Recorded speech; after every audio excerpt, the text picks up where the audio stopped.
Breathing is one of the most important movement concepts that we use in the coaching. Breathing isn't just there to exchange air and to stay alive.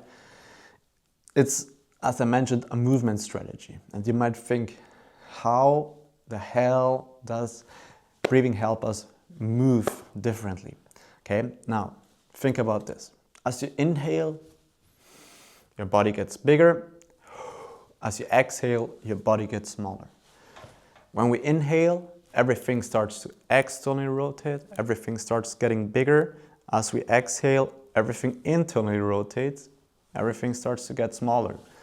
And this is a very important concept many people are missing, right? Because breathing can be a great tool to change how we present. So our presentation can be changed, and it helps us regulate pressure within the body, which is super important, especially for force transfer, talking about moving or lifting heavy ass weights, like squatting, where we have axial load that is applied from the top and that is going to smash us together, and we have to resist it. And for most people, they lack certain ranges of motion, whether it's in the shoulder, in the hips, 100%, there will be some movement restrictions.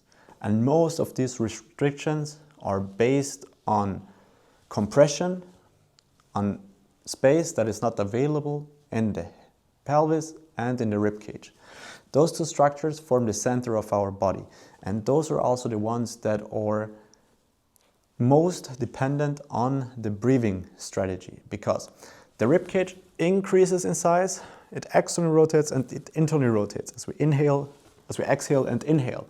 The same is true for our pelvis. The pelvis opens like a flower. As we inhale, as we exhale, it closes again. Now, if we're lacking movement at the feet, knees, hands, elbows, shoulders, it is usually originated from those central structures in our body. So it's important that we're able to restore a neutral position within the pelvis, rib cage, and the head, which is a so-called stack. We dig deeper into the stack a little bit later, but to assume this neutral position where everything is aligned, we need to bring the head, the rib cage, and the pelvis into better positions. And we do that by breathing properly. Because, as I said, rib cage expands and compresses. Same is true about the pelvis when we're exhaling and inhaling. So that means, as we know there is movement happening, we can use that movement to our benefit. And this is going to be an important thing because most people are going to breathe in a wrong manner. And it is very important that we ingrain good breathing patterns, because they will be helpful to create long-lasting changes. Because our body won't adapt to stretches. Because if we're trying to stretch in end ranges, the body will just lock up because it's activating fight or flight, and it will tell the body, no, it's not good to assume those positions. It comes with pain, it comes with restriction.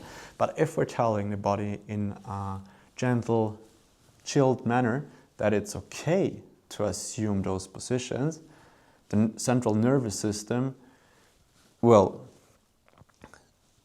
be very happy with that, adapt to it, and create long-lasting changes. But this is only possible if we're getting into certain ranges in a gentle manner and we're not pushing, right? So when we're doing breathing drills, we never go beyond a 3 out of 10 to 5 out of 10.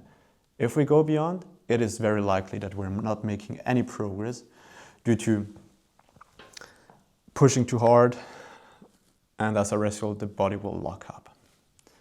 Now, how does breathing actually work? So, most people screw this up because they either breathe wrong or breathe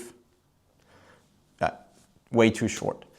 So, proper breaths take about 5 to 6 seconds. If you're just starting out, orientate yourself more on that 5 to 10 second scale. Yeah? More on the upper end, about 10 seconds per exhale and inhale. Okay, so we aim for a very long exhale with the mouth open. Think about sigh. So we really want to get a lot of air out. Also coughing a mirror and cleaning the glasses will be a great cue to understand on how to properly breathe out. Okay, very long exhale with the mouth open. At the end of this exhale, you should feel your side abs engage. Okay, it's important. The side abs, not your six-pack abs. Why is that the case? If we are using the six-pack abs, we're going to use a compensation strategy that will just pull the sternum down, tuck the hips more under. So it is actually creating more compensation than changes. Whenever we're breathing, we want to engage the side abs because the side abs are attached on the hips and the lower ribs, and they will pull them together. And that can be very helpful, especially for those people who tend to present with heavily arched back and an anterior tilt, flared ribs. This is going to be key. Now, after that full exhale for about 10 seconds initially, we feel those side abs contract. We hold the tension on those side abs as we inhale nasally, so that you can get some air into your rib cage. You need to put the tongue onto your mouth and then you can suck a lot of air in. But whenever you're breathing in, it is very important that you're breathing silently. Okay? Why I'm saying silently?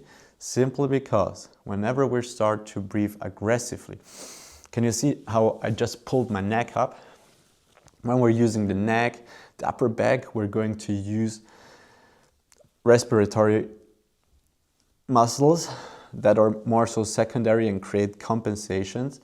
And that's why it's important that we get access to those side abs, because those side abs will really help to keep the ribs down. And then when we breathe in a silent manner, we don't shrug the shoulders, we don't pull the head back and so on, right? So when it comes to breathing, it's important that we chill, take long exhales and inhales. We want to recruit the side abs, not muscularly, but by breathing out. And we want to take loud exhales with the mouth open, long inhales in a very silent manner. And ideally, we should feel the rib cage and the belly expand at the same time. So that means we don't just want to feel air going into the rib cage, but also into the belly. If you're just feeling belly breathing, you need to practice a little bit more. If you can't feel your side abs, then you're very likely not breathing long enough. And if there are any other questions, just ask me. Now, I would like to go through one round of proper breathing together with you, so you can practice it and know how it's supposed to feel.